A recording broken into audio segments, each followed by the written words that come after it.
All right, good afternoon, ladies and gentlemen. My name is Judge Lal, and we're going to begin with the Fulton State Court Expedited Accusation Calendar.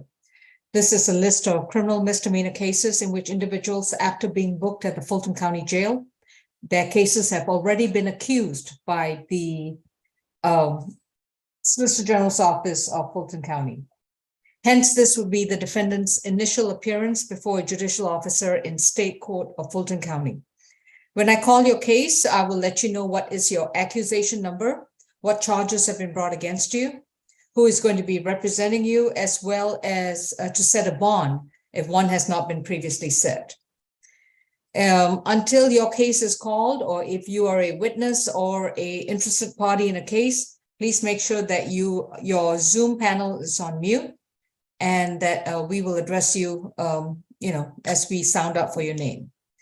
If you are a defendant accused of one or more misdemeanor offenses, please remember that you have a right to remain silent. Anything you choose to say during the course of this Zoom virtual proceeding, your statements can and will be used against you in the treatment of your case. You have a right to an attorney. If you cannot afford one, we will have attorneys from the Public Defender's Office or from our conflict defense list who will represent you. Our reset date for some of the cases will be May 2nd, 2023 at 9 a.m. Again, the reset date will be May 2nd, 2023 at 9 a.m. Certain of these cases will need this reset date if they are still at the Fulton County Jail. All right. The state wants a breakout for position number 2. And I'm assuming for position number 11, if needed. And what else? Is the defense seeking a breakout or a waiver of appearance for anyone? Ms. Wiltz? I do not need a breakout. I've been in communication with Ms. Bronstein. She's actually having audio issues right now, but she did need a breakout room to speak with one of her clients with an interpreter. Is our interpreter available? Do we have an interpreter, Ms. Lewis? What type of interpreter do you need it? Because I didn't see that request. Who do you send it to? Yeah, that request was not, I don't think it was made. I'm sorry. All right. Please have Ms. Bronstein reach out to Ms. Katrina Lewis and we'll see what we can do. Okay. Thank you. All right, courtroom 2, who do we have, please? Position 16. Okay. Mr. Thomas. This is Deontay Thomas, accused of battery, family violence from February 25th, 2023. The accusation number is 23 CR 002-429F. Mr. Thomas, you've been advised of your right to remain silent, and your attorney will be Ms. Wills. Would that be correct? I'm sorry. No, actually, Ms. Bronstein, I don't know that I see her on the Zoom today yet. I saw her pop in and then she disappeared. Yeah, she's having coming back on now, Judge. Apparently she's having some difficulties because she keeps going in and out. So she just not logging back on again. All right. So if we can begin with my cases, I'm at the top of the calendar, if that's possible. Mr. Lascala, you have Lindsay Nash, don't you? Good morning, Judge, or afternoon. I do. All right. She's going to be at a different location, Okay. not in courtroom 2. I don't know. I may have misspoken. Deputy, do you have a Lindsay Nash? Yes, she's in courtroom 2.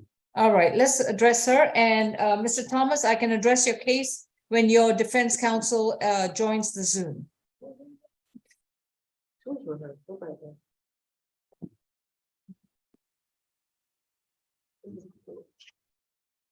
This is case 23 CR 002-430D. Ms. Lindsay Nash is accused of battery, domestic violence from April 18th, 2023. Ms. Nash, you've been advised of your right to remain silent. Your attorney is Mr. Michael Escala. And just give me a moment. Ms. Nash, this will be her first arrest. Ms. Bickerstaff, what is the state's recommendation?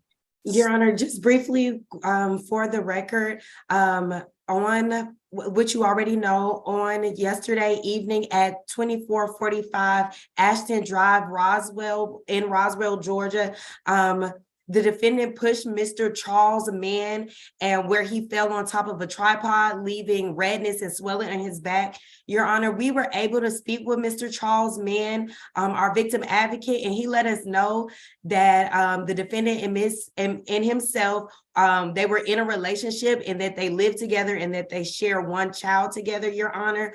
Mr.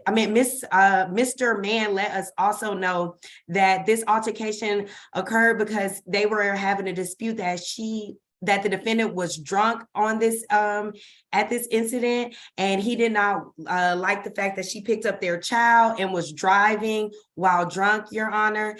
Mr. Mann also let us know that this is not the first time that the defendant has been violent with him, but this is the worst time, and he felt that he needed to call the police. Your Honor, the victim also let us know that he has concerns about the safety of their child due to the defendant's drinking and driving. Your Honor, for these reasons, the state's recommendation is a $3,000 surety bond. We're asking for a one-day anger awareness course, no further contact with Mr. Charles Mann. We're asking for an ADET and to stay away from the 2445 Ashton Drive, Roswell, Georgia address, as well as no alcohol, drugs, or weapons, and a one-time police escort to that location so that the defendant can get her belongings. Thank you. Mr. Lascala, what's your recommendation? Judge Law, this is actually my client's home where Mr. Mann lives. They have a young child together. I understand that they want no contact. However, I don't think that's logistically possible when you have a young child with the mother. So I would ask that there'd be no physical contact. They can communicate via text or email because they're going to have to co-parent this young child. So, Your Honor, I don't know if the court has the authority to do it, but I would ask that Mr. Mann leave the house because it is her house. Otherwise, we're going to have to evict him, and we'll be where it was. Nevertheless, I don't think that's an unreasonable bond for $3,000. I would ask for an unsecured judicial release for $3,000 with this conditions that there be no violent contact. All right. Do you know if the child was born in wedlock? They are not married. I have no idea if the child has been legitimized. And do you know if, okay, that was answer my next question. I see a Charles on the Zoom. Is that Charles Mann? And would you like to contribute to these proceedings? Yes, that is me. Okay, you need your video on. Oops, sorry. Okay. And Mr. Mann, please raise your right hand. Do you solemnly swear and affirm the testimony you provide will be the truth to the best of your knowledge? Yes, All right, Mr. Mann, do you currently reside at the 2445 location? correct, And are you a co-resident of that location? correct. And how long have you been living there? Since December of 2017. Okay, so you are considered a resident or an occupant of that property. And if Ms. Nash, who is the property owner, wishes to have you removed, we can either do it by a voluntary basis, by a court order, or the court order would have to be during the course of what we call an eviction proceeding. So my question to you is, are you going to continue staying at the property? That is my plan for now. We have discussed splitting residences. Other issues are is pretty much every piece of furniture except for a sofa in this home was moved in and brought by me. I don't really care about the contents. I just want to know where you live there. Right. Okay. I'm just considering the child is what I'm talking about. Understood. The least interruption. The next question is, have you legitimated the child? Have you filed a separate petition with the Superior Court declaring yourself as the father and obtain a court order for visitation or custody or any other matters? At this point, that hasn't been finalized. There's been an emergency by my attorney. There's been an emergency, and I'm probably using the wrong word, legitimation request with the court. And we are hoping to hear back on that sometime today. An emergency legitimation, that would be a new one to me. Okay. I'm probably using the wrong term, but it was expedited, something that would take less than 2 weeks. Okay. Judge, she's going to need to pick up that child today or when she's released. Right, because Mr. LaScala is correct. In the eyes of the law, unless the child is legitimated by the non-custodial parent, the mother has the exclusive right and custody of the child. I understand at this point, Judge, I ask you to consider the welfare of the child, especially considering the video in possession of the Roswell Police Department. That's something that Miss Nash would have to take up, especially with child services, if that's an issue. And that's something definitely, if of big concern, the solicitor's office can direct that to the appropriate agency who would step in to take care of that matter. I'm just letting you know that I agree with Mr. LaScala that unfortunately, in an out of wedlock situation, the father has to take the affirmative step of legitimating the child through a superior court and get a court order to establish his rights. I understand that, and I've been explained that by my attorney. Okay, good. With regards to Miss Lindsay Nash, her bond is going to be set at $2,500, is going to, excuse me, a $3,000 signature bond through pretrial services. And Miss Nash, you will report to pretrial once a month. You will have no further contact with Charles Mann, and you cannot return to the 2445 Ashton Drive, Roswell, Georgia location unless Mr. Mann voluntarily vacates the premises. You may go back there for a one-time visit to retrieve your personal belongings. That one-time visit must be in the company of a police officer.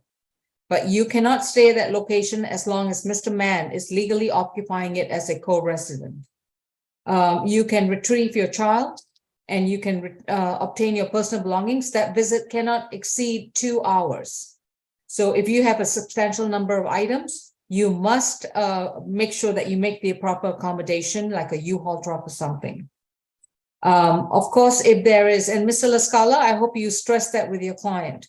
If there is any dispute as to the possession of a certain item, she cannot dispute it at the time of that one-time visit. She must relinquish attempting to retrieve it, and she can take up the issue of possession in a civil matter. I understand. I'll start the filing of the eviction today. All right. And in the meantime, also, Ms. Nash, while you are out on a signature bond and reporting to pretrial, please make sure that that bond means that you have to report to pretrial. You cannot get arrested again, and you must comply with the conditions of the bond. As I said, no further contact with Mr. Charles Mann, no consumption of illegal drugs, alcohol, and no possession of any weapons or firearms. You will subject yourself to random screens for alcohol and drugs with pretrial services. Also, while you are out on a signature bond, you will update the court within 30 days of being released of your current address and your email and your phone number. You will also attend and complete one alcohol and drug evaluation and subject yourself to any treatment that's required. And you will attend and complete a domestic violence intervention program while you're out on a signature bond through pretrial. The alcohol and drug evaluation must be done within 30 days of release, and the domestic violence classes must begin within 60 days of release. Your next court date will be sent to your current, not to your current, but the address that you provide, and a notice will also be sent to counsel. Anything else, Mr. LaScala? I think that wraps it up. Thank you, Your Honor. Thank you. Position 16, Mr. Thomas. He also have family members in the gallery. All right, thank you. And Your Honor, I apologize for my technical no issues. problem. For some reason, my computer is not working today. Oh, been there, had that done. So trust me, I totally understand. And this is position 16, Deontay Thomas. Am I correct? Yes. All right. Mr. Thomas has already been informed of his case number and was he? Well, let me just repeat. 23 CR 002429F is the accusation number. Charged with battery, family violence, state versus Deontay Thomas. Incident date is February 25th, 2023. Mr. Thomas, your counsel is going to be Ms. Emily Bronstein. And this is Mr. Thomas's 36th arrest. Appears to be on probation in Fulton County. He's got a prior obstruction and possession of marijuana less than 1 ounce, 22 CR 005124G. And he was sentenced in that case in November of 2022. I've got prior cases, recent ones from 19 SC 167012, including possession of marijuana with intent to distribute. And he was sentenced in that case on March 5th, 2020, 5 years probation. I've got a 2011 battery DV and a couple of probation violations and FTAs. So Ms. Bickerstaff, what is the bond recommendation for Deontay Thomas? Yes, Your Honor. Just quickly for the record, as you already know, that this incident occurred February 25th, 2023 at 477 Windsor Street. And this is where the defendant punched Miss Shavinen. I'm sorry if I mispronounced that first name, which is Shavien Dennis, several times before being stopped, Your Honor, where Miss Dennis suffered a swollen eye and a black eye. Our victim advocate spoke with Miss Dennis today, Your Honor, and she let us know that that the defendant and her have been together for about 18 years, and they share 7 children together, but they do not live together, Your Honor. She also let us know that in 2010, she had to call the police on the defendant for a domestic violence incident between them. She also let us know that in this incident, she had a headache. She did not seek medical attention, but she had a headache because of the being punched in the face several times for about 2 weeks. She also let us know that she is afraid of the defendant, Your Honor. For these reasons, the state's recommendation is a $3,000 surety bond. We're asking for 1-day anger awareness course, no further contact with Ms. Dennis, third-party escorts for the children, and we're also asking for the defendant to stay away from Ms. Dennis's address, which is 979 Howell Place, Apartment F, Atlanta, Georgia. Ms. Bronstein? Yes, Your Honor. Mr. Thomas is 41 years old. He is from Atlanta. His whole family is here. He has plenty ties to the community. He does have 7 children, as the state said. He got to the 10th grade. He previously worked as a mechanic. However, he said that he was in an accident recently and he severely injured his leg. So right now he is unable to work, and he does qualify for the public defender's office. This case was 2 months ago. It sounds like there have been no. I'm sorry, Ms. Bronstein, I can't hear you. You're slowly fading out. You're slowly fading out. Oh, okay. Okay, that much better. You have to stay closer to the laptop, I think. Okay. I'm on my phone right now. For some reason, my laptop wasn't working. Go ahead. And since as the state pointed out, it was 2 months ago, it does not sound like there have been any violence or any issues since then. We're asking that the court consider a $1,000 bond. Your Honor, I would like to sound for Ms. Dennis if she's on the Zoom call. Yes, I am. Miss Dennis, excuse me, if you would like to be heard, you need to start your video, please.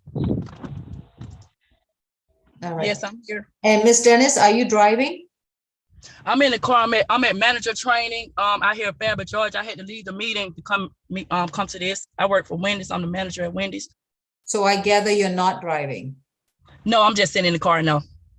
Please raise your right hand. Do you solemnly swear and affirm the testimony provided is the truth to the best of your knowledge? Yes. You heard what the prosecutor said about your feelings on the case. Would you agree with those? Yes. All right. Anything else to add? No. All right. I'm just glad that my face feeling better. Thank you. That sounds good. And Anything I want to know else? why, actually, because I didn't do nothing for him to do that to me. I understand, Ms. Dennis. Please reach out to the Solicitor's Victim Advocate Office and they can provide you with resources, okay? All right, thank you. Ms. Bickerstaff, anything else to add? No, Your Honor. All right. Bond is set at $7,500. It is a surety bond. Mr. Thomas will have no further contact with Shavien Dennis. He's to stay away from the entire complex, referred to as 979 Howell Place in Atlanta, Georgia. No illegal drugs, no weapons, no firearms. And any attempt to communicate with the children that he shares with Miss Dennis can only be done through a legitimation action. He needs to file a legitimation action to legitimate any minor children that he has with Miss Dennis, so as to obtain a visitation and custody order. Thank you. You don't keep them. You said it was a $75,000 surety bond? 2,500. Position, Anything? Yes. I'm sorry. And Mr. Thomas's next court date is May, what was it again? May 2nd. Thank you. Sorry, Deputy, who was in the seat, please? position 4, Ms. Freeman. Thank you. This is Erica Freeman, accused of battery from April 18, 2023. Case number 23 CR 002-432E. Ms. Freeman, you've been advised of your right to remain silent, and your attorney is going to be Ms. Wills. And if you give me a moment. Ms. Freeman, this is a first arrest. So Ms. Ekpo, what is your recommendation? Thank you, Judge. Good afternoon. The state's asking for a $2,000 surety bond preset. This incident occurred on April 18th at 1093 Smith Street at 5 p.m. Mr. Chisholm stated that the defendant, who is his sister, and he were in an argument, and that when he attempted to give her a hug, she bit his neck. Officers arrived, and yes, Judge, he observed a mark to his neck from bite marks. The defendant claimed that Chisholm mushed her in the face, and that's the reason why she decided to bite her brother on the neck. We have been unable to make any contact with the victim. Like Your Honor stated, this is her first arrest. We'd be asking for a $2,000 surety bond preset. Believe that there was. I'm sorry, what's Mr. Chisholm's first name? Terrence, Terrence, Judge. All right, thank you. No further violent contact with Ms. Chisholm. Mr. Chisholm, 1 day anger awareness, no alcohol, drugs, or weapons. There was a change to a 4,000 signature bond through pretrial services. These are notes from Ms. Falk, so I don't know if Your Honor. I'm listening. So you're recommending a $4,000 signature bond through pretrial. There Okay. you go. Thank you, Judge. All right. Ms. Wills, unless you have any objection, bond is going to be set at $4,000 signature bond through pretrial, which means she doesn't have to pay for the bond, but she needs to comply with the conditions. She must report to pretrial once a month. She must make sure she doesn't consume any illegal drugs, no alcohol, and not possess any weapons or any firearms. You may have contact with Brother Terrence, but you cannot have any physical or verbal altercation, which means any love bites are strictly prohibited. Do you understand, ma'am? And you are to report to pretrial, where you will also complete a 1-day anger awareness program. And we will see you, and you're to stay away from 1093 Smith Street. We will see you in court. We will send you notice to your current address. So do be sure that we have your correct address. You are responsible for making sure we have your correct address, not the other way around. All right. And Your Honor, I do not have any objections other than the stay away order. My understanding, and I'm trying to look up her address now, is that she resides there. Sorry, trying to find the Does she share the property with Brother Terrence? She says that it is her home and that he has been staying with her. But the father is 1093 Smith Street. Is that the address? That's the one I have. Yeah. Okay. Yes. She says that's her property. All right. Well, in that case, Ms. Ekpo, excuse me. If it's a no further violent contact, I will let her return to the property. So I'm removing the stay away. However, she understands that it cannot be any physical or violent altercations between the two of them. Now, if she wants her brother to be removed from the property, she needs to file a civil dispossessory case in state or magistrate court to deal with that. She cannot just kick him to the curb. Understood. Thank you. Thank you, Judge. All right. Excuse me, Judge, the interpreter is on the Yes. line. I just don't know who is I representing. the think it was Miss Bronstein. Okay, so she needs to go in the breakout. Yes, Your Honor. That is Okay. correct. I'll put them in the breakout room right now. Appreciate it. Thank you. All right, who is in courtroom 2, please? Position 5, Ms. Gates. This is Jessica Ariel Gates, 23 CR 002-433G. Ms. Gates is accused of battery on allegedly on April 18th, 2023. Ms. Gates, you've been charged with a not a domestic violence, it's a battery matter. You've been advised of your right to remain silent, and your attorney is Miss Jones? Or Miss Wills? Okay. Your attorney is Miss Callie Wills. And from what I can gather, Miss Gates, this is her 9th arrest. She doesn't have any significant prior violence, license suspension, a probation matter from 2017. So Miss Ekpo, what do you recommend? Judge, we'd be recommending a $2,000 surety bond, no further violent contact with the victim, Anita Jones, no alcohol, drugs, or weapons, 1-day anger awareness. This incident occurred on April 18th at 2860 Benjamin E. Mays Drive, Southwest, at approximately 10 o'clock in the morning. The defendant did punch the victim, Anita Jones, in the face over a disagreement that they were having inside the home. Different residents per the report, but there was a relationship between the parties, and the nature of the disagreement weren't really detailed in the report, so I can't give you any more than that. Okay. When the officers arrived, Jones did have a swollen left cheek. The officer did note that. We have made contact with the victim in this case. She indicated that her sister is married to the defendant's father. So if you do that little family tree in your head, the sister is married to the defendant's father. The victim is also the caretaker of the defendant's grandmother. So at this incident location is the defendant's grandmother's home. That makes sense, Judge? Yeah. Okay. The defendant then lives at that incident location. So the victim stated that on that day before she called the defendant's father, told him that the defendant went through her purse. Victim stated that the next day while she was at the residence, the defendant came at her, cursing at her. She stated that she ignored the defendant at first, but then began to argue back with her.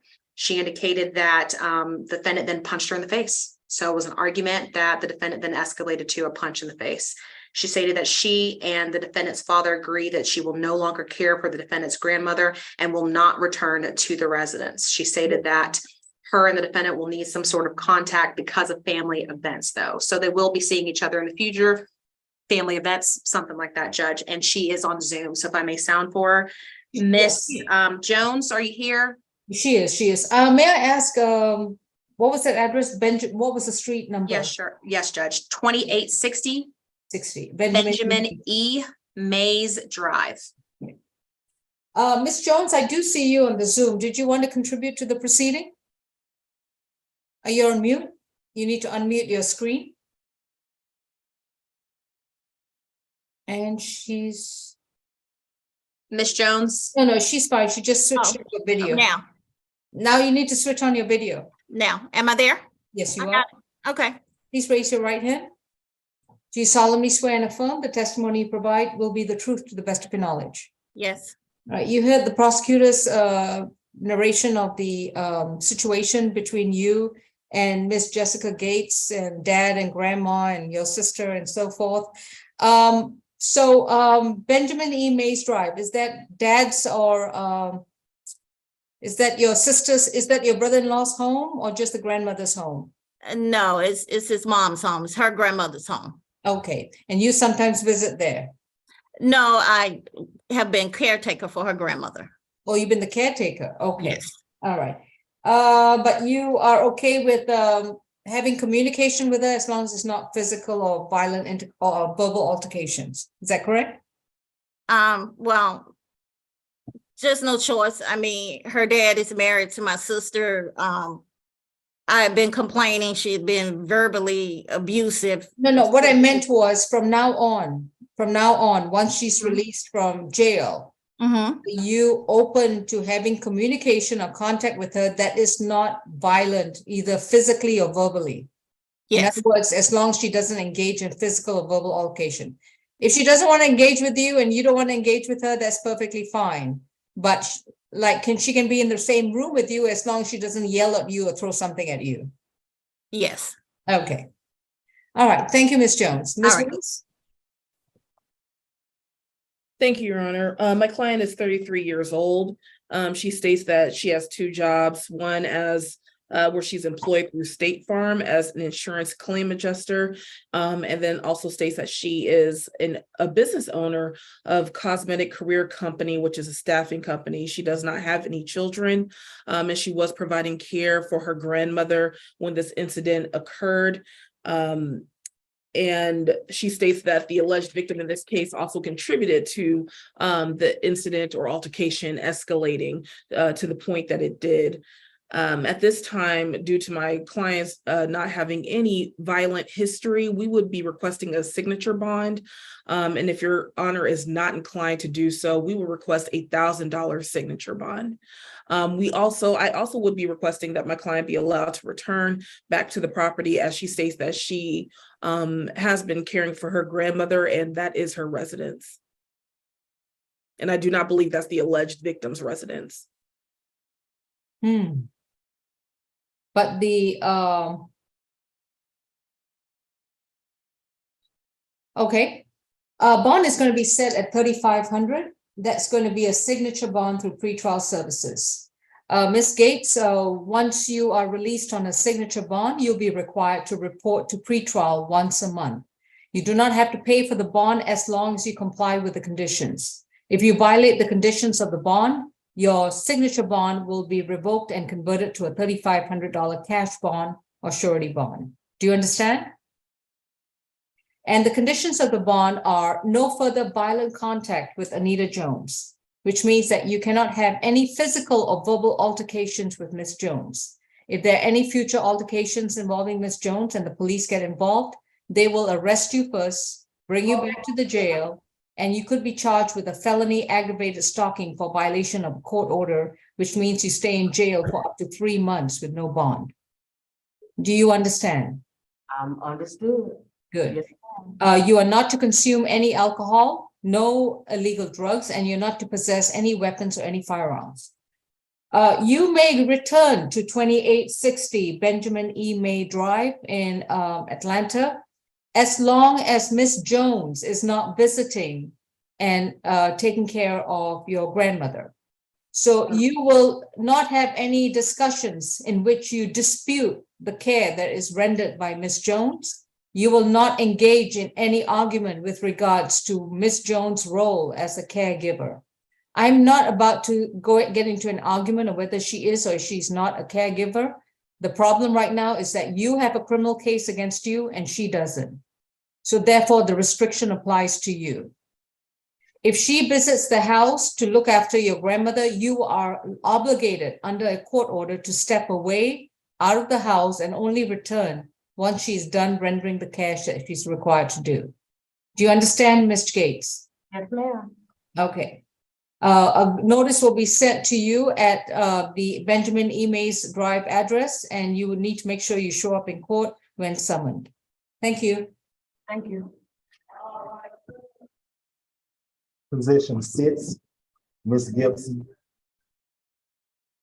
Diana Gibson is accused of pointing or aiming a gun or pistol at another from April 18, 2023, case number 23 CR 002436F.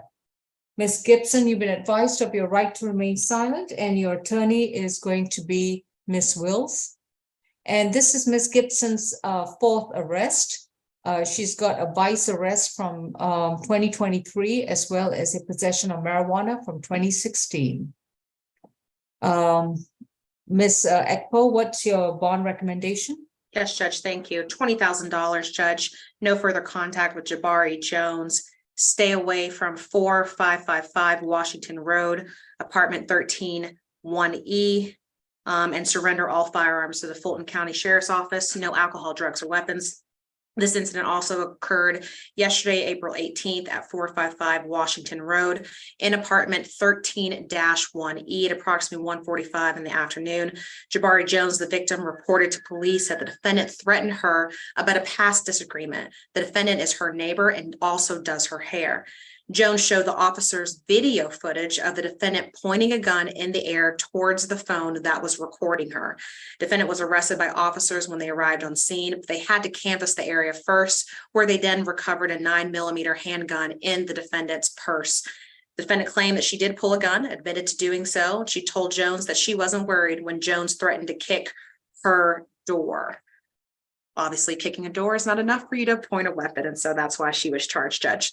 We did attempt to make some calls to the victim, left a message and sent a text. We have been unable to make contact with her, but our recommendation stands. Thank you, Judge. Ms. Wills? Thank you, Your Honor. My client is 26 years old. She states that she does not deny that she and the alleged victim in this case were engaged in some sort of disagreement. And she does state that the alleged victim does have mental health issues and also threatened her, which led to the altercation. However, my client does deny pointing the gun at the defendant. She is self-employed. She does do hair as a cosmetologist. She states that she does intend to leave or vacate that premises. However, she says she has spoken with property management and they stated that the alleged victim in this case, that they will be moving to evict her also. Regardless, my client does not have any intent to maintain any contact or communication with the alleged victim in this case. In light of my client's past history, I would be requesting a signature bond. And she, again, has no objection to vacating the premises, no further contact. We would ask or state that $20,000 of a bond is exorbitant in such a situation, and would like the court to take all of that under advisement. Thank you. Bond is set at 4,500. It is going to be a surety bond. No further contact with, I'm so sorry, I know there was, I wrote down the name somewhere. Was it Tiana? No. I can give it to you, Judge. Jabari It is Jones. Jabari Jones, spelled Jabari Jones, J-A-B-R-I-A Jones. I did write it down. I'm sorry. Mhm. All right. And Miss Gibson, if you make bond, please be sure that you cannot return to 4555 Washington Road, Atlanta, Georgia. You may return to the location one time only with a police officer to retrieve your belongings. Within 30 days of being released on bond, you must update the court with your new address, location, so we can send you summons to show up in court. You are to surrender any and all firearms that you possess to the Sheriff's Department for destruction. You are not to possess any more weapons or firearms from this point onwards until further order of the court. You're also not to consume any illegal drugs and no weapons and no alcohol. Next court date for Miss Gibson is May 2nd. Judge, are you asking for pretrial services or no? No, this is a surety bond. Got you. I'm going to take a 3-minute recess, folks. Just give me a moment. I'll be right back with you.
All right, sorry about that.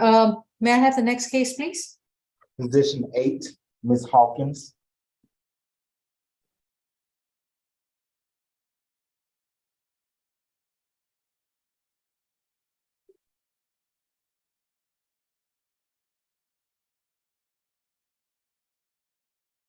This is State versus Shekinah Eliza Hawkins, 23 CR 002-438G. Ms. Hawkins was accused of battery, domestic violence from April 17th, 2023. Ms. Hawkins, you've been advised of your right to remain silent, and your attorney is going to be Ms. Wills. This is Ms. Hawkins' second arrest, from what I gather, and she's got, okay.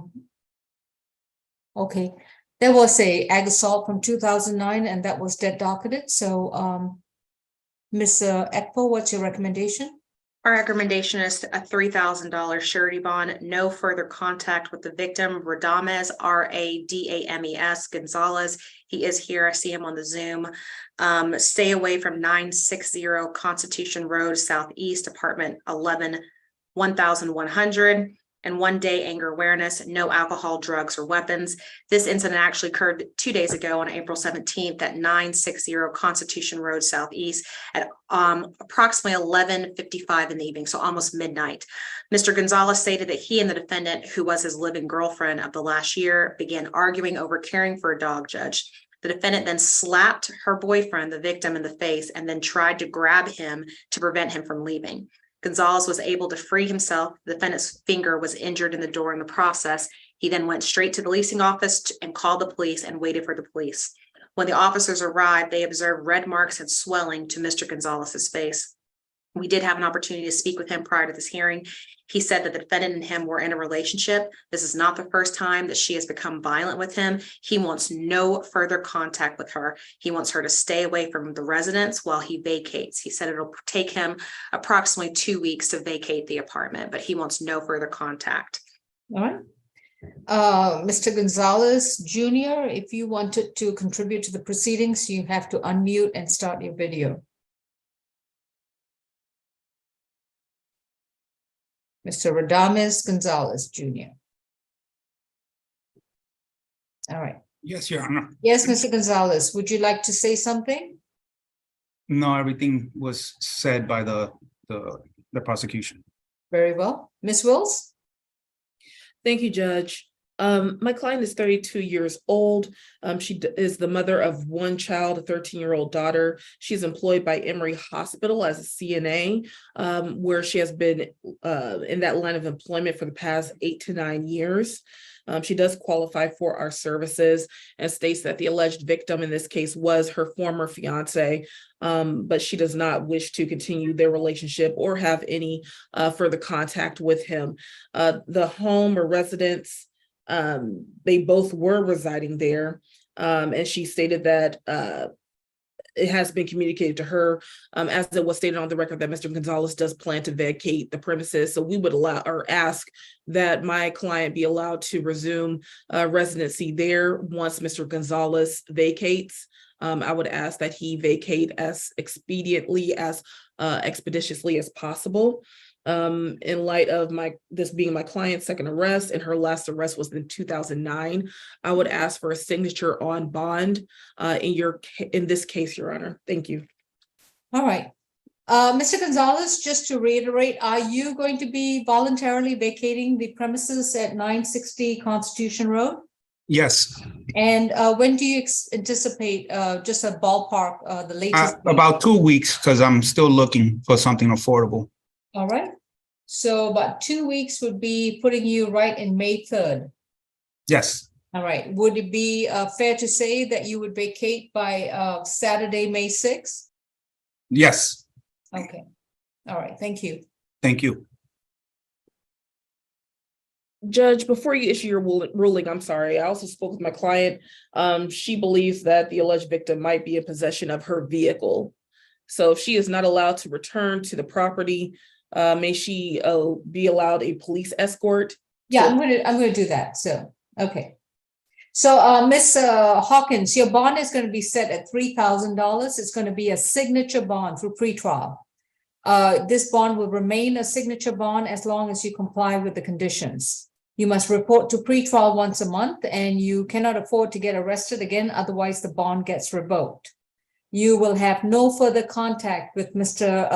Radams Gonzalez Jr. You have to stay 200 yards away from him, not communicate with him in person, through a third party, through a phone, through a computer, or even on social media. Absolutely no contact. You are to stay away from 960 Constitution Road, Atlanta, Georgia, until Saturday, May 6, 2023. You may return to the property on Saturday, May 6, 2023, and your first visit on Saturday, May 6th must be with a police officer to verify that Mr. Gonzalez has vacated the property. Do you understand?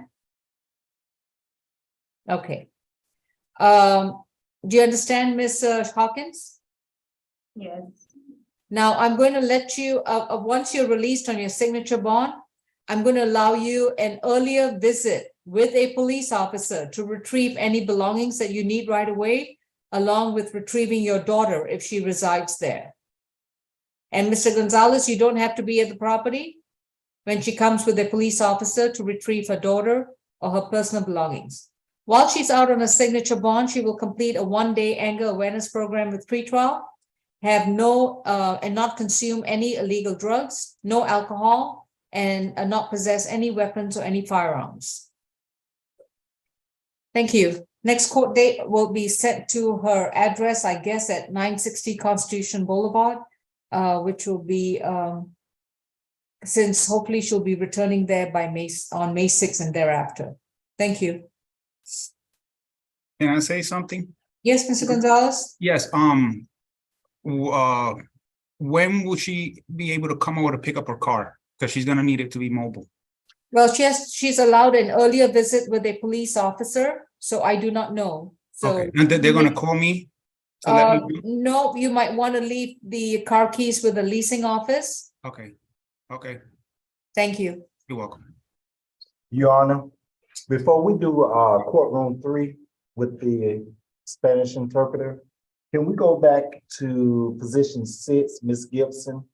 She had an extra charge on her card, 3 card, carrying a weapon without a valid. That was NOD'd. Okay, thank you so much. Mhm. All right, you good. Okay, we are going to zoom on to courtroom 3, and that's position number 17, I believe. This is that Mr. Veras Rodriguez? Courtroom 2, No, please. Your Honor, this is position number 15. Oh, hang on. Courtroom 3 is position 15. Okay, sorry about that. This is Ernesto San Martin Nava. Mr. Nava is accused of criminal trespass causing damage to property from April 18, 2023. Case, I'm sorry. I'm sorry, Ms. Chauncey, I'm just like. Oh, you're fine, you're fine, you're fine.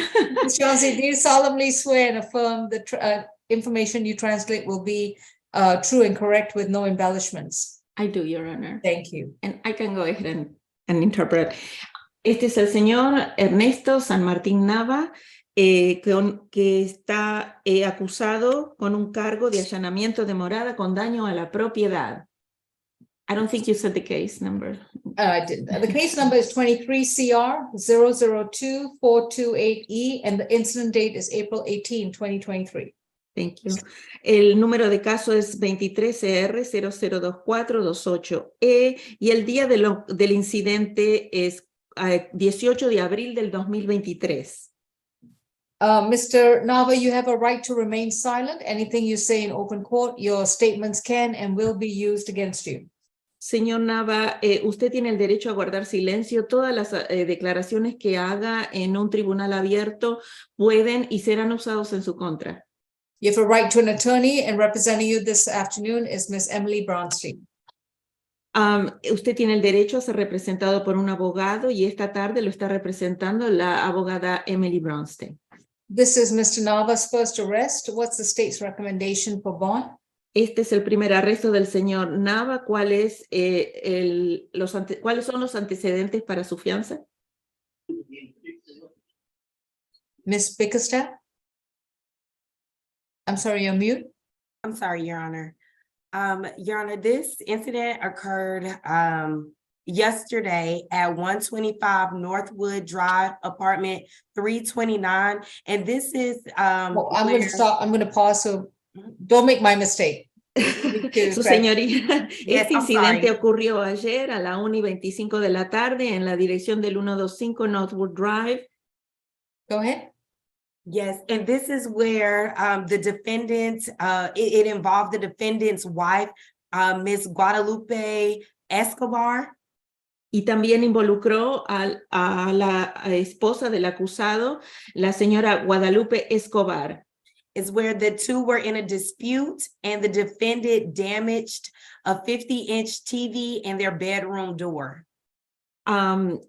Este fue un incidente en donde hubo una disputa y el acusado dañó un televisor de 50 pulgadas que estaba en la recámara. The television damage is about $360 and the bedroom door is about $100 worth of damage. El costo del daño del televisor es de $360 y de los daños en la recámara de $100. Yes, our victim advocate spoke to Ms. Escobar today. La defensora de víctimas habló con la señora Escobar hoy. She let us know that her and the defendant have been married for 2 years. Nos dijo que ella y el acusado han estado casados por 2 años. And that throughout their relationship, the defendant has been verbally and mentally abusive towards her. Y que durante la relación de ambos, el acusado ha sido abusivo verbal y mentalmente. She let us know that the defendant, when he gets angry, he breaks things in their home. Nos hizo saber también que cuando este acusado se enoja, rompe objetos en la residencia. She also let us know that the defendant's family is threatening her now, stating that it is her fault that the defendant is now in jail. También nos dijo que la familia del acusado está amenazando a la víctima diciendo que es su culpa de que él esté en la cárcel ahora. Your Honor, the victim let our victim advocate know that she is terrified of the defendant and she is afraid that she's not going to be able to pay the rent alone. That's why she has not left the residence. La defensora de víctima nos ha comunicado que ella está aterrorizada por este acusado y que teme no poder pagar el alquiler, por eso ella se ha ido. Yes, Your Honor, for these reasons, the state's recommendation is a $1,000 surety bond. We're asking for no further contact with Ms. Escobar, no alcohol, drugs, or weapons while on bond, and to stay away from the address of 125 Northwood Drive, apartment 329. Entonces, la recomendación de la sentencia de la fiscalía es una multa una fianza de $1,000 bajo garantía, no tener más contacto con la señora Escobar, que quede prohibido el uso de drogas, alcohol y armas, y que se mantenga alejado de la localidad de 125 Northwood Drive. El departamento es 329. Thank you. Ms. Bronstein? Thank you, Your Honor. The Public Defender's Office is representing Mr. San Martin for purposes of bond only today. La oficina de abogados públicos está representando al señor San Martín solamente para el propósito de que obtenga una fianza hoy. He is 23 years old. Él tiene 23 años. He is originally from Mexico, but he moved here a few years ago for work opportunities. Él es de México, pero se mudó hace unos pocos años atrás para buscando oportunidades de trabajo. He also has family that's local. Y también tiene familiares que están en esta localidad. For his job, he works, it's stone polishing, kind of like marble, granite, things like that. Como trabajo, él pule piedras, mármoles, todo ese tipo de cosas. I did ask him if there was anywhere else he could stay, and he said that there was. Yo le pregunté si había otro lugar en donde él podía irse y él dijo que sí. And I also gave him instructions on how to update his address with the clerk's office. Y también le di instrucciones en cómo actualizar su nueva dirección cuando se mude aquí en la oficina de la Secretaría del Tribunal. I was not aware that the family was calling the complaining witness in this case. No tenía conocimiento de que la fiscalía estaba llamando a la víctima, perdón, a la testigo que demanda. But that is a separate matter. It does not sound like he has made any phone calls or reached out to her in any way.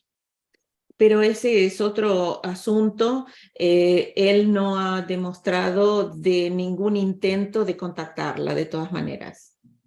So I would ask that he not be held responsible for his family's actions right now. Yo quisiera pedirle que no lo hagan responsable a este acusado por las acciones que está haciendo su familia. He has no I'm sorry. Go ahead. He has no criminal history according to the pretrial report, and he was recommended for UJR jail according to the report. Okay. Él no tiene ningún tipo de antecedentes penales y por eso se le ha recomendado bajo las siglas en inglés UJAR, la sentencia de UJAR. And we would ask for UJR with whatever bond conditions the court deems appropriate. Y yo, por intermedio de esa condición, le pido a su señoría que recomiende una fianza apropiada. Bond, I'm sorry, anything else? ¿Algo más? No, Your Honor. No, su señoría. Bond is set at $1,000 surety bond. No further contact with Guadalupe Escobar. La fianza se establece de $1,000 bajo garantía y no tener más contacto con Guadalupe Escobar. That means you cannot speak to her in person through a third party. Eso quiere decir que usted no puede hablarle en persona o a través de una tercera persona. You cannot communicate with her through a phone or a computer device or on social media. Y ni tampoco puede comunicarse por teléfono, a través de una computadora o por los medios sociales. You have to stay away from 125 Northwood Drive in Atlanta, Georgia. Debe mantenerse alejado del 125 Northwood Drive en Atlanta, Georgia. Any personal belongings can be delivered to Mr. Nava through a third party. Todas las pertenencias personales se le pueden entregar al señor Nava a través de una tercera parte. After today, Mr. Nava, you will need to hire a private attorney. A partir de hoy, usted debe contratar un abogado particular, señor Nava. Your next court date is May 2nd. If you bond out, then you need to make sure that you give us a good address within 30 days of being released. Señor, su próxima fecha de comparecencia es el 2 de mayo del 2023 y usted tiene 30 días desde que salga de la cárcel para actualizar en el tribunal, poner al día su nueva dirección a donde usted se mude. No alcohol, no illegal drugs, no weapons, and no firearms. Queda prohibido el uso de drogas, alcohol y armas de fuego. Thank you. Gracias. All right. Miss, do we have any other cases that require the services of a Spanish interpreter? Miss Bronstein, Miss Wills? Not for me. No, I was asking the attorneys, but. No, Your Honor. Okay. Thank you, Miss Chauncey. I appreciate you coming in again. Thank you. You're welcome. Have a good day. You too. Thank you. you. Courtroom 2, who do we have, please? Position 7, Mr. Greer. This is DeMontis Greer, accused of abandonment of a child support matter from January 26, 2022. Mr. Greer, your case number is 23 CR 002434G. You've been advised of your right to remain silent, and your attorney is Ms. Maureen McLeod. Ms. McLeod, is that your client? Is that your client? It is, Okay, Your Honor. good. Thank you. Good afternoon. Ms. McLeod, your client has a purge amount of $264, and that is set by the warrant, and I cannot amend that. I understand, Your Honor. So he would have to pay that amount in order for the case to be closed out. Otherwise, we will see him on May 2nd at the SAP calendar. Yes, Your Honor. Thank you. I spoke to him about that. He doesn't have the money right now, but I'm going to reach out to see if a relative that he. All right. Thank you. Judge, what was that amount again? 264, purge amount, PURGE. Yes, thank you. All right. Courtroom 2, does Mr. Greer have any? No, okay, thanks. Did he have any questions? No, he didn't. All right. Who do we have next? Position 1. Mr. Amy. This is State versus James Amy, accused of battery from April 15, 2023. Mr. Amy, your case number is 23 CR 002347E. You've been advised of your right to remain silent, and your attorney is going to be Ms. Maureen McLeod. With regards to Mr. Amy, what has been provided is that this is his 19th arrest. He's got a 2015 arrest for obstruction, possession of a firearm by a convicted felon. In 2007, there was a public drunk charge that was NOD'd, but those are only details I have. Mr. Howard, do you have any more details about his prior 18 arrests? No, Judge. Okay. Ms. Ekbo? This is actually Miss Bickerstaff's case. Miss Bickerstaff? I saw that she didn't turn her camera on, so I kept mine on just in case. Okay. Yes, I'm sorry, Ms. Apple. Ms. Fox did not give me this case for position number 1. Yes, is that your case? No, just if you would give me 1 second. Mm-hmm.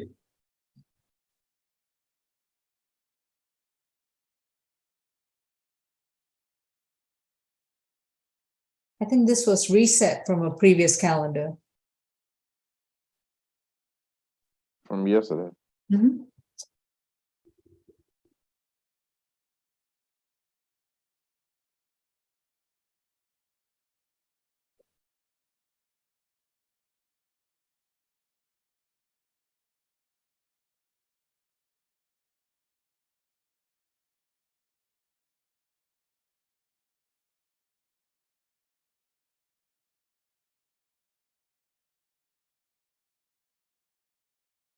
Judge, can we move on to another case? I'll call Ms. Falk and see. That'll be fine. Okay, just so we can move and be efficient. Ms. McLeod, just hold. We'll be right back with Mr. Amy. What's the next position you have? I'm sorry, Your Honor. Position 7. Is that your case, Mr. Ekbo? No. Position 7, Mr. Greer, he did have a question. What's the question?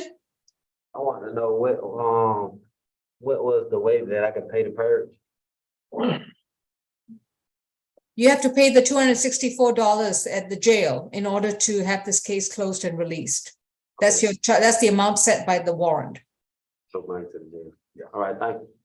Thank you. All right, I'm sorry. What was this case, please? Position 3, Mr. Bass. Ms. Ekpo, is that your case? All right. This is State versus Corey Cleveland Bass, 23 CR 002435E. Mr. Bass has been accused of loitering and prowling from April 18th, 2003. This is Mr. Bass. Mr. Bass has been advised of his right to remain silent, and his attorney is Ms. Wills. This is his 24th arrest. He's got an open case in Birmingham, Alabama for receiving stolen property. And he is on probation in Clayton County for theft by receiving stolen property. And he's got another case in Fulton. No, excuse me. He's got a 2021 probation matter. I'll chime in. Yes, please. I don't understand the acronyms. 2020, 2019 probation. 2019 battery conviction, 2019 trespass conviction, 2019 probation, 2019 a PI conviction, 2017 trespass NOLO, 2016 trespass NOLO. Okay, thank you. Ms. Ekbo, this is loitering and prowling. What's the state asking for? There was a preset bond, Judge, of $1,500 surety bond. We'd ask that that remain as set. Stay away from Kingsborough Luxury Apartments located at 3443 Kingsborough Road, Northeast in Atlanta. No further contact with Elinda Tillman, first name spelled Elendah. No alcohol, drugs, or weapons. This incident occurred on April 18th, 2023 at approximately 8:45 in the evening at the Kingsborough. One second, Judge. Let me let those. Got it. At 3443 Kingsborough Road, which is the Kingsborough Luxury Apartments. We did speak with officers did speak with the victim, who stated at 8:40 in the evening, she observed the defendant wearing all black, try to get into a back entrance to a building, trying to leave from the inside, but the defendant did not realize he needed to push the exit button. Defendant was then able to find the button, open the door, walked back into the building. The victim, Ms. Tillman, saw the defendant tugging at 3 different doors next to her unit, then exit and walk up Oak Valley Road. He was eventually detained, and she did identify him in a show up. Okay, thank you. Ms. Wills? Thank you, Your Honor. My client is 33 years old. He is single. He does not have any children. He states that he is currently a student at the Interactive College of Technology located in Chamblee, and he denies the allegations as alleged. He reports that he is engaged in the work-study program through his college. And we would ask that the court issue a signature bond in this case. And if Your Honor is not inclined, I would ask for a $500 surety bond. All right, thank you. It's a $1,500 surety bond to stay 200 yards away from the entire complex at 3443 Kingsborough Road or Kingsborough Landing Road. Can't remember. But no illegal drugs, no weapons, no firearms. Thank you. Next court date is May 2nd.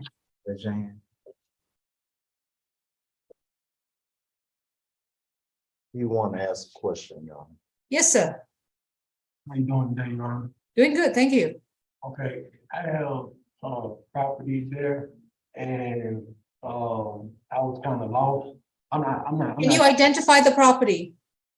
A black handbag that I use for school. A handbag. And in which unit is that handbag? Briefcase. Which unit is that briefcase? Unit it's 1219. And not only that, I understand about the bond situation, but you know, I'm not in a position right now to pay it, not because I don't want to pay it, it's just that I was just released from a different situation. And I've been going to school, and I go to school Monday through Thursday. So since I started the work study, I've been able to make money to be able to pay like for my probation and stuff like that. And if I sit in jail, I'm not gonna be able to pay because I don't have any family. You know what I'm saying? So that's why it's difficult for me. And as far as my criminal record, that's why I have so many no-nos, because most of the time when I go to jail, I have to pay for myself to get out. All right, Mr. Bass, let me explain to you my logic. This is your 24th arrest. You have an open case for theft in Birmingham, Alabama. You are on probation for theft. You've got prior cases for trespass, and you've got prior FTAs and probation violations. You don't qualify for a signature bond. And if your attorney Ms. Wills, can verify that you do in fact have personal property in Unit 1219 at the Kingsborough complex, and also that you are currently an enrolled student at the Interactive College of Technology, I will reconsider my bond. Okay. Thank you. Next court date is May 2nd. Next case, please. Position 10, Mr. Kirkland.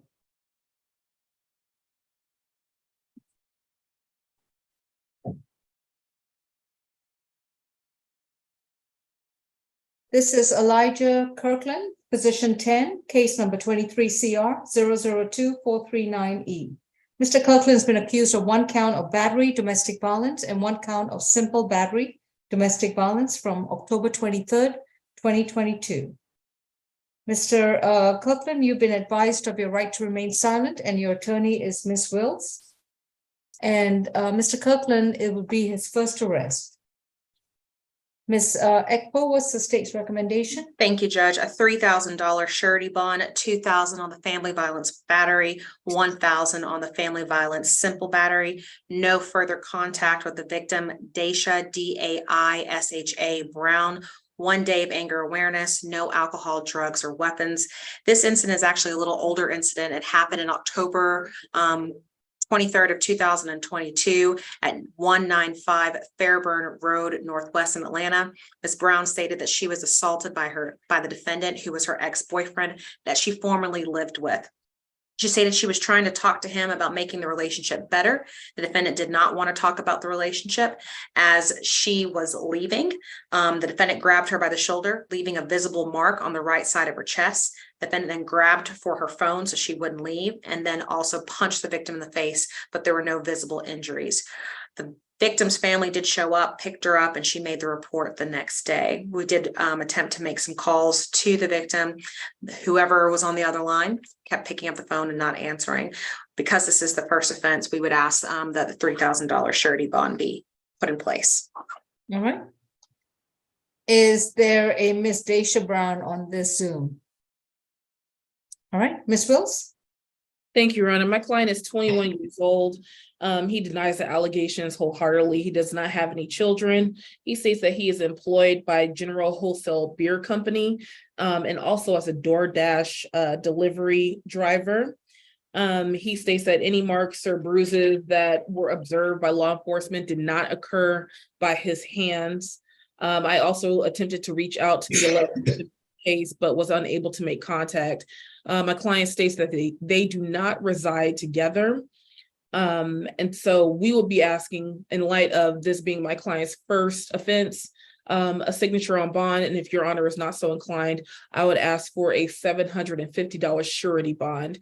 And we would request a no violent contact provision with the alleged victim in this case. On the battery is $2,500. On the simple battery is $1,500. The total bond is $4,000. Signature bond through pretrial. He can report to pretrial once a month, and he can maintain his signature bond as long as he complies with these conditions. First one is no further contact with Daisha Brown. He's not to communicate with her in person. He's not to call her through a third party, through a phone, computer, or discuss her on social media. If she reaches out to him, he's under a court order to decline any kind of contact with her. He may return to 195 Fairburn Road in Atlanta, Georgia, as long as she does not reside there. So he can return the first time with a police officer to verify that she does not return there, that she does not reside there. If she does reside there, then he needs to find an alternative address, and he must update the court with that address within 30 days. No illegal drugs, no alcohol, no weapons, and no firearms. And his next court date will be sent to either the Fairburn Road location, if he still lives there, or to the new address that he provides within 30 days. Thank you. Your Honor, you said surety bond? No, signature bond, pretrial. Pretrial. All right. Thank you. Thank you.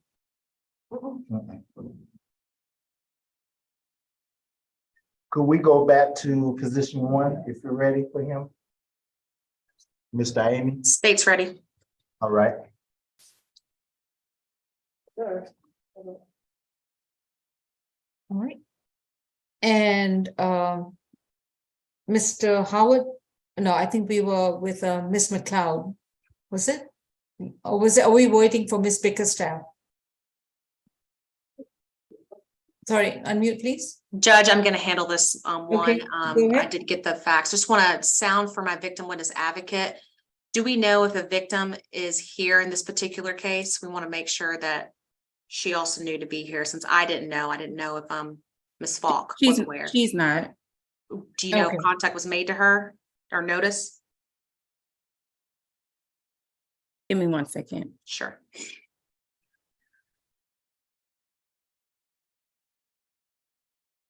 I apologize, Judge. I don't want to make this inefficient, but I want to make sure that he or she had notice to be here before we get a call.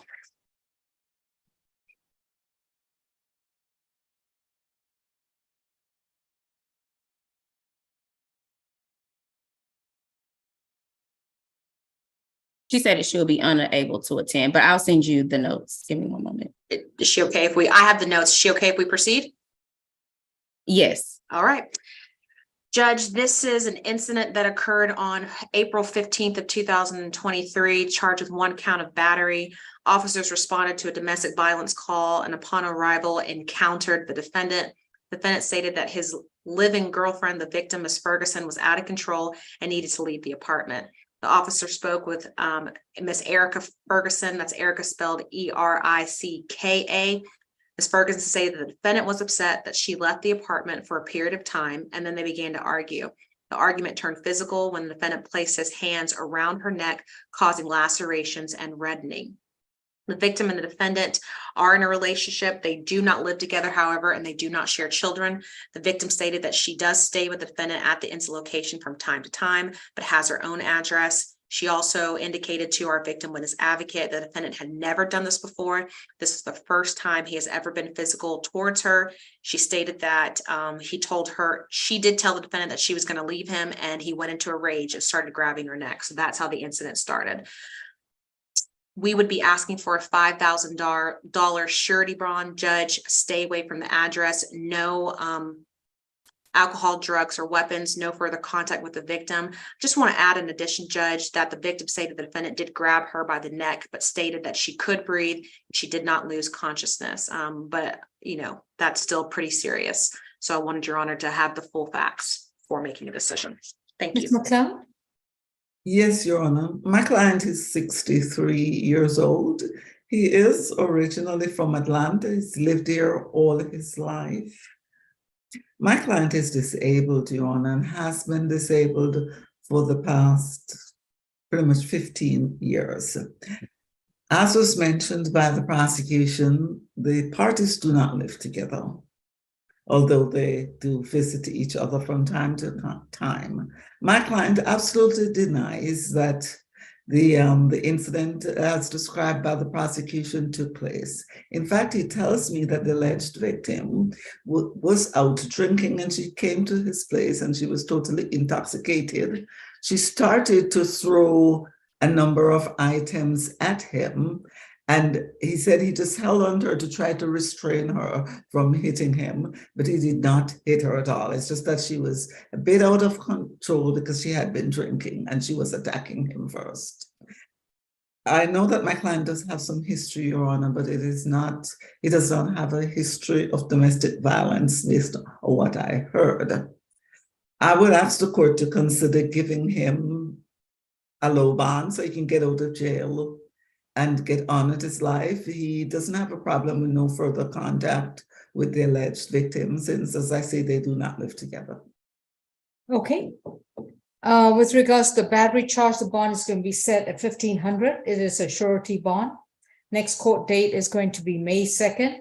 No further contact with Erica Ferguson. He may return to the 137 Murphy Avenue location as long as she does not reside there. No illegal drugs, no weapons, and no firearms. Thank you. Thank you, Your Honor.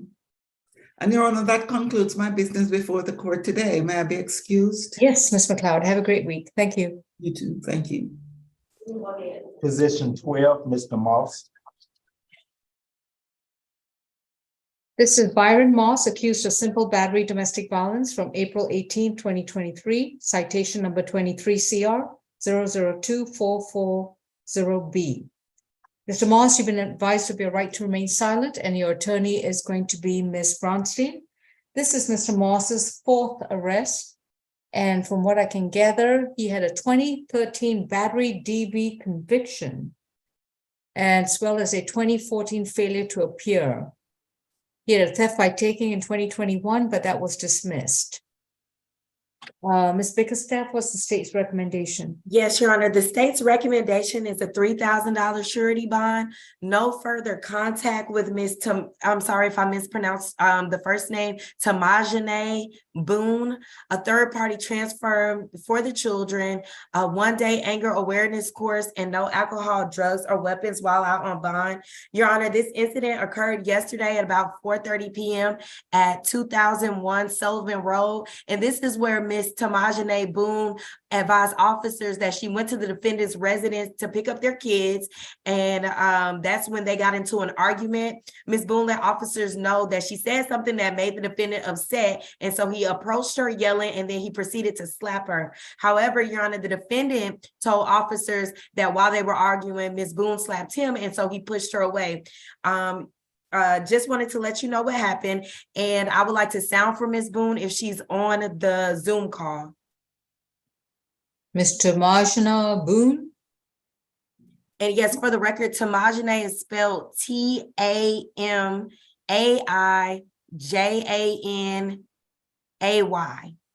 Okay, got it. Thank you. Ms. Bronstein? Thank you, Your Honor. The Public Defender's Office is representing Mr. Moss for purposes of bond only today. Okay. He is 30 years old. He was born and raised in Atlanta, and his whole family is here.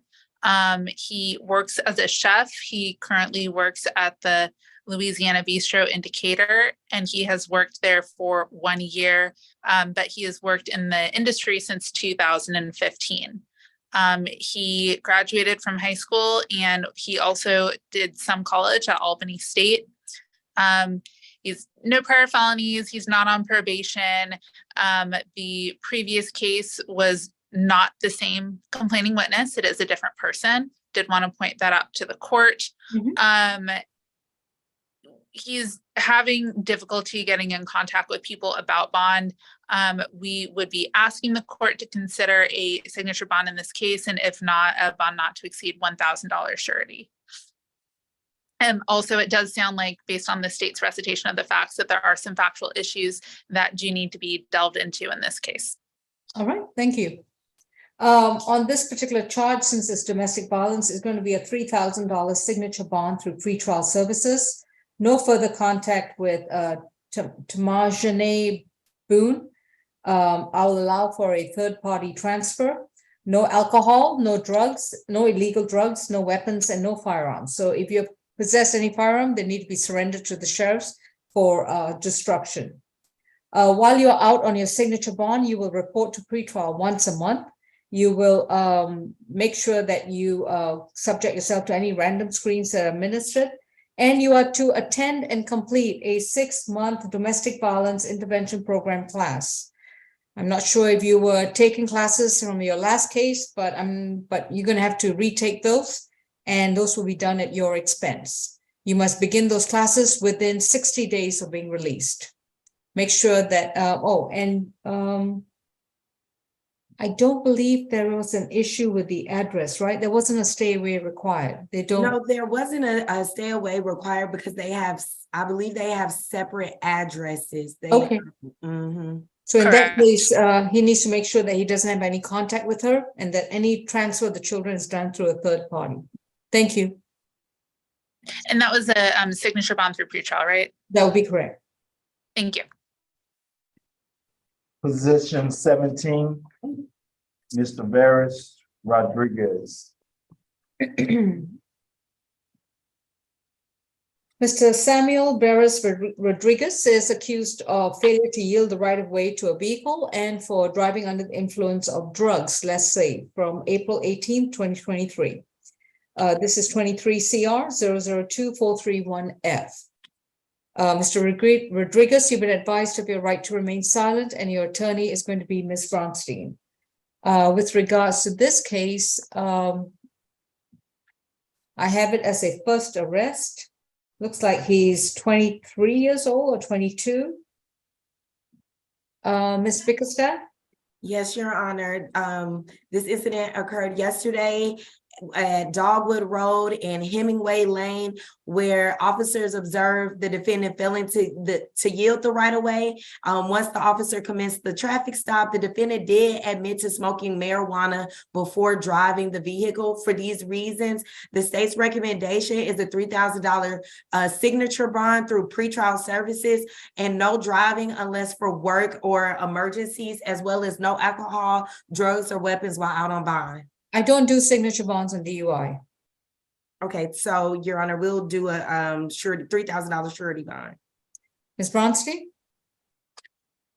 Your Honor, we would ask for, we would have been asking for a signature bond, but if the court's not inclined to do that, we'd be asking for a signature bond on the failure to yield and a $1,000 bond on the DUI. And as for the driving limitations, I would just ask that it be no driving unless permitted by DDS. If there is a license suspension, that would be administrative through DDS. So I would just ask that they handle the license suspension issues.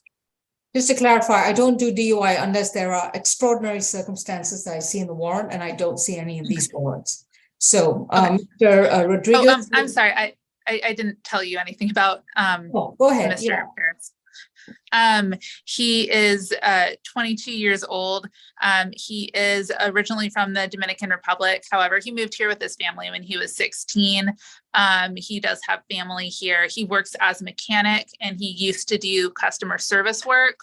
The problem and why we were asking for a UJR is because he doesn't know anyone's phone numbers.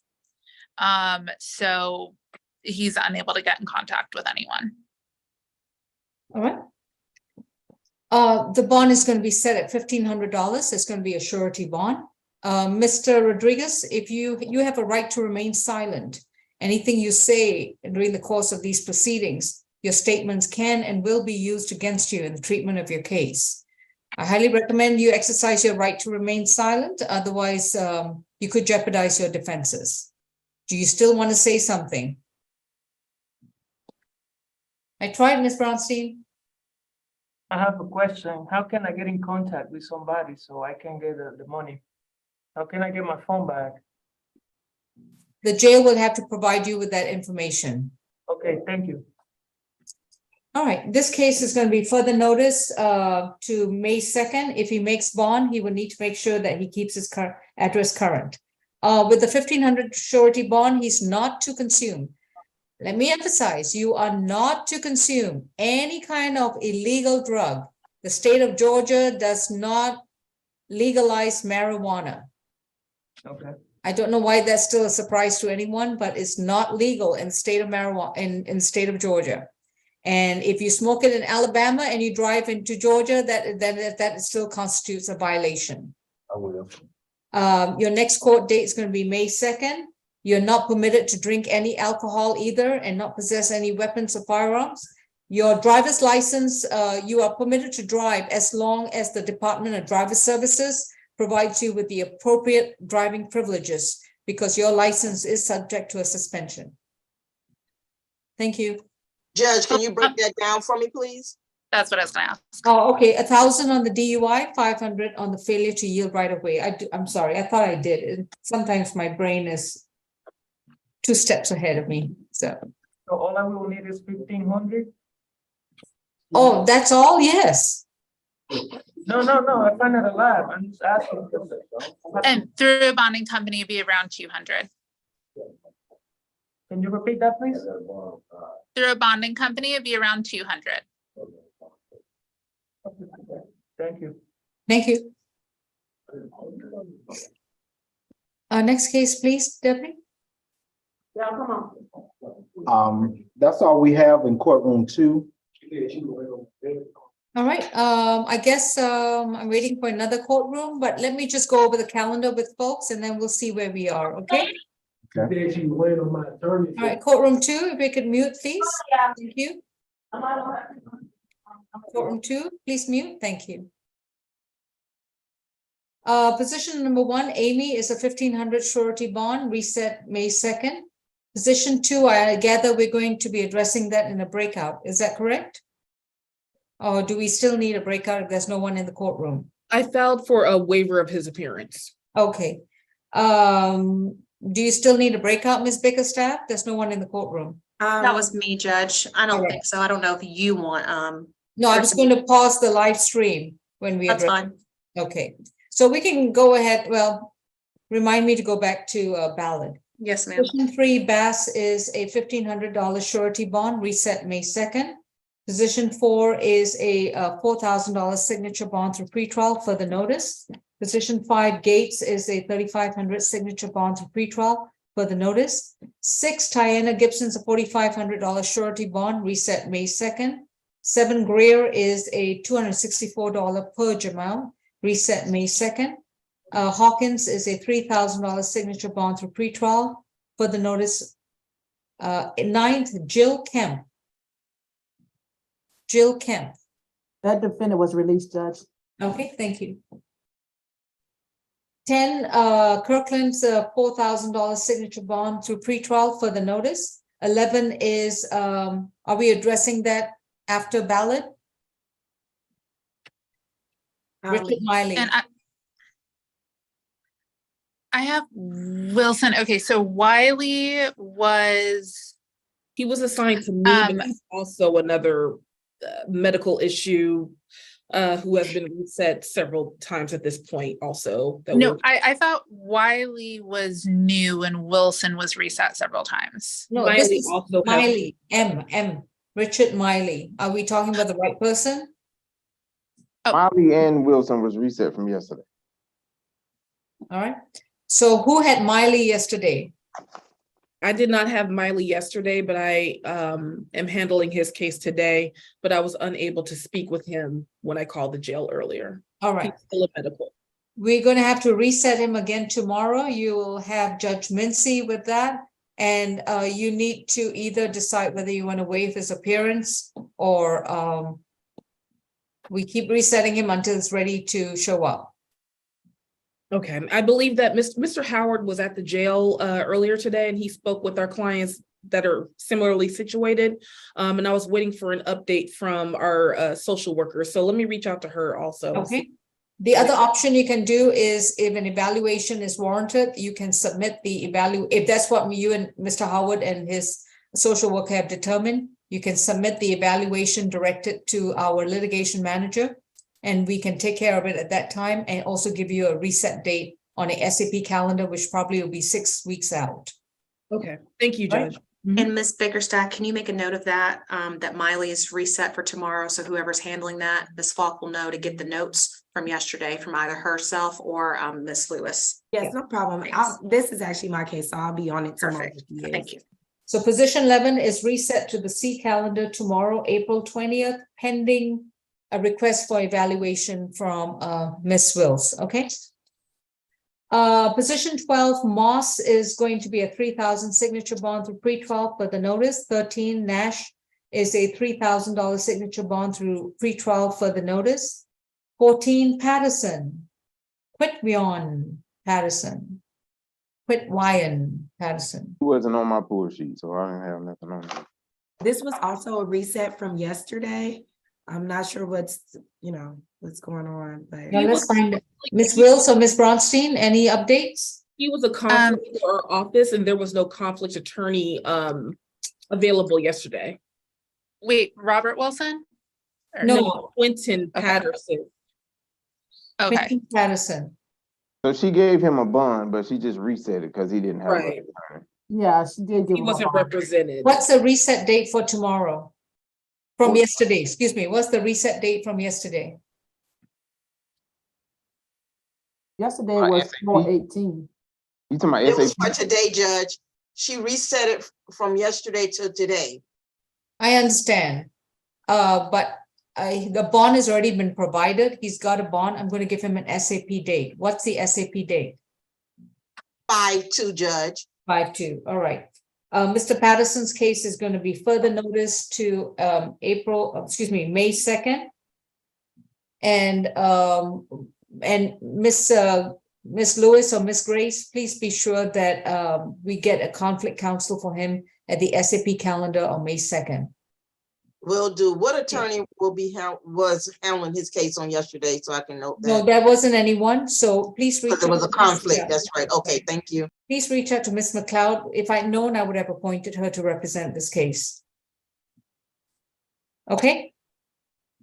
Thank you. Position 15, San Martin Nava is a $1,000 surety bond, reset date May 2nd. 16 Thomas, 7,500 surety bond, reset May 2nd. It's 27, position 17, Rodriguez is a $1,500 surety bond. Further notice to May 2nd. And then we have Ricky Willis. Is that a reset from yesterday? That is the case that I got confused with the other one. My understanding is that's not a reset. It's just from yesterday. There's also potential mental health issues. So I did speak to Mr. Howard about that. He said if this is the first time he's on a calendar, to try again tomorrow, but he's aware of the potential mental health issues. Okay, this is reset to the April 20th C calendar. Of course, pending a request for an evaluation, then we'll just reset him to the first available competency calendar. And what defendant is this?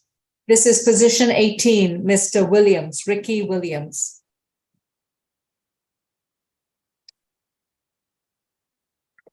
Okay. All right, there may be possible MH issues. So it's just reset April 20th, pending a request for an evaluation. In that case, we just sua sponte put it on a competency calendar. Of course, the PD's office knows that if you are asking for an evaluation, you need to specify whether you want him on the C calendar or whether you just want him put on this competency calendar. Okay? Sure. All right. Robert Wilson, Jr.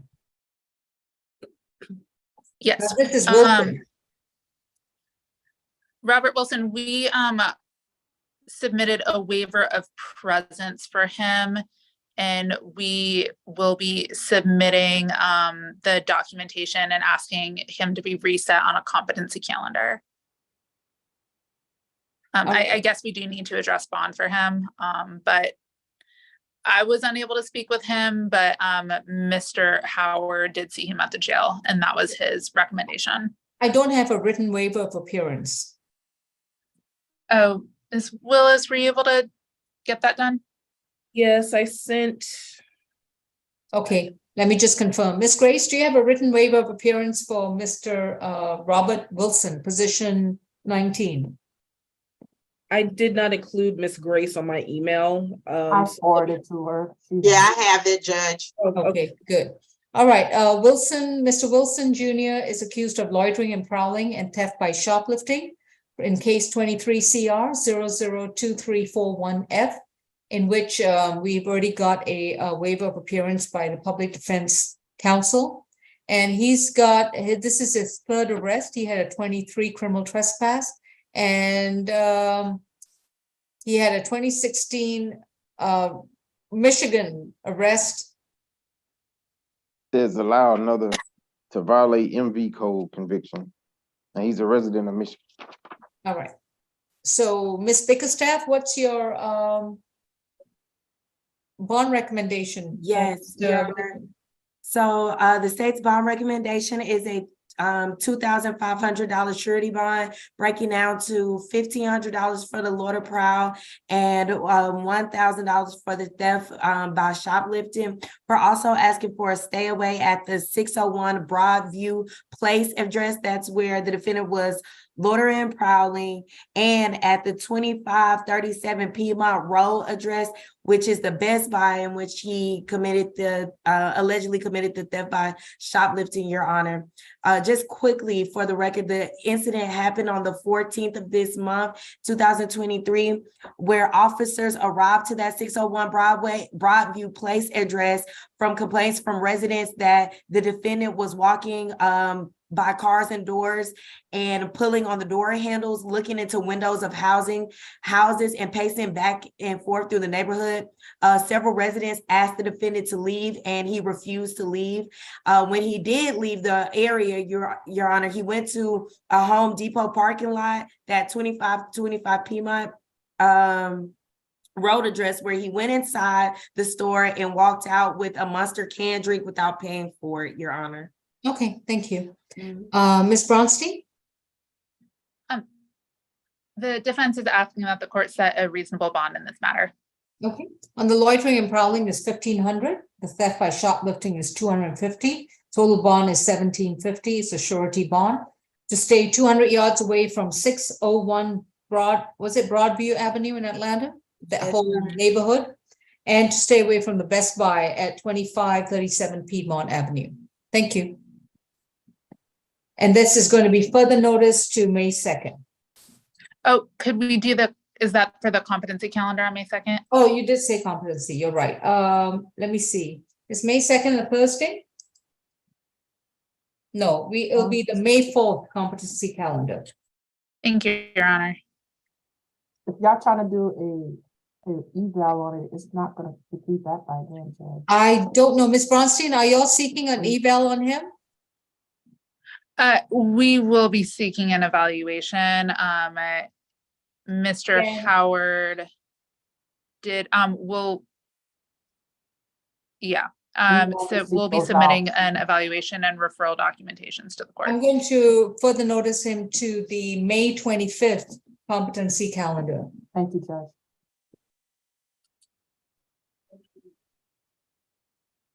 All right, moving back to, was it Mr. Ballard where there was a waiver of appearance? Okay. We have position number 2, Anthony Lamar Ballard, accused of disorderly conduct, 2 counts, and willful obstruction of an officer from April 14, 2023. Accusation number 23 CR 002349F. Mr. Ballard, his appearance has been waived through counsel, and Ms. Wills, you have submitted that to Ms. Lewis or Ms. Grace. Can we confirm that one has been received? Yes, Judge. All right, thank you, Ms. Lewis. Let me see, sorry. This is his 4th arrest. His last arrest was in 2006 for giving a false name. Ms. Ekpo? Yes, Judge, thank you. The state would be asking for a $3,000 surety bond, $1,000 per each charge to stay away from 444 Highland Avenue. That's the 274 Boulevard Apartments. No further contact with the victims, plural in this case, no alcohol, drugs, or weapons, and we would ask for a mental health evaluation and treatment if deemed necessary. This incident occurred on April 14th at the 274 Boulevard Apartments, which is located at 444 Highland Avenue, in reference to a black male wearing a metal suit harassing some residents. The defendant was present when the officers showed up, and he was harassing some females next to him and cursing at them. When the officers arrived on scene, they could hear the defendant screaming, "I want some PUSSY," in the presence of the officers. The officer then told him to stop, to stay where he was, but instead the defendant began walking slowly toward one of our victims, Iris James. She had to take off running, Judge, just to get away from him and physically get inside of a vehicle to keep him from touching her or getting on top of her. The officer then attempted to apprehend the defendant, who then ignored commands and went inside of an apartment. The officer followed, went inside to retrieve the defendant, who then poured beer on the officer's arm and approached the officer aggressively. The officer unfortunately had to tase the defendant, who then ran inside of an elevator. It took the officer and 2 other additional officers to apprehend him, so 3 officers in total. Another victim also stated after the defendant had been apprehended that the defendant also had chased her and was harassing her. Her name is Solomon Chapman. We did have an opportunity to speak with Ms. Chapman. She stated that the defendant does live in the apartment complex, and this is the first time she has seen him act in this way. She indicated that he is usually a good guy, but doesn't know why he was acting like this. They have a community kitchen in this apartment complex, which is the first time I've ever heard of that, Judge. She indicated that she was standing in the community kitchen. The defendant came and stood by the door and just started yelling disrespectful things out of nowhere to her. She stated that he then began chasing Miss Iris James and other residents. Miss James, just for your edification, is the building manager. Thank you, Judge. Thank you. Ms. Wills?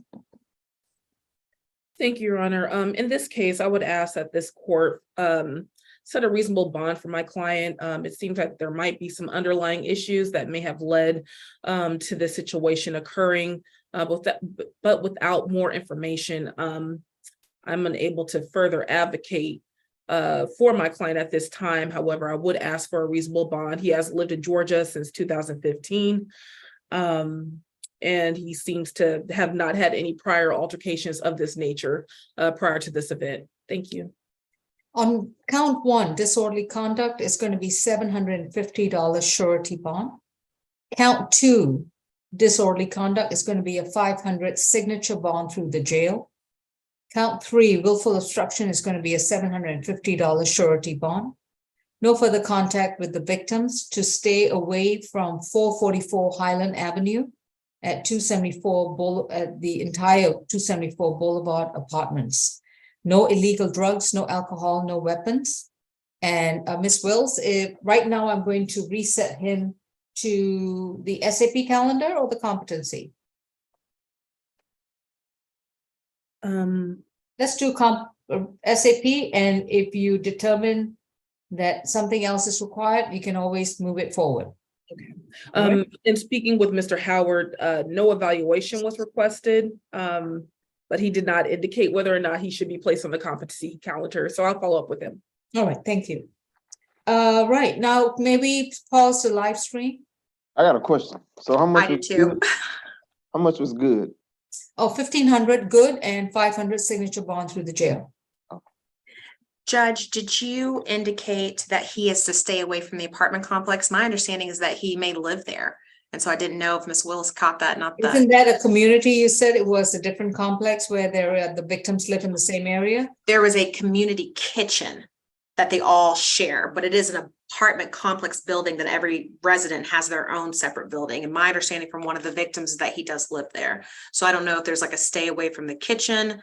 I don't know. And unless I had him stay away from the entire 444 Highland Avenue, the entire complex. Now, if you wanted me to narrow it down, I'll be glad to. But I won't know unless I have a idea of. You're right. We'll keep it the way it is. Thank you, Judge. I would make that request that he be allowed to return if he does indeed live there. All right.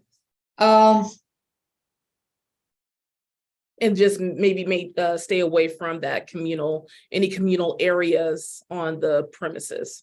So my concern, Ms. Wills, is I'm reading the documents and the warrants, and I don't know whether there's an MH issue for someone to have allegedly reacted in such a way, given his past history of minimal violent outbursts. So unless I have something more to verify that he would not pose a threat to the others, I'm going to keep it like it is.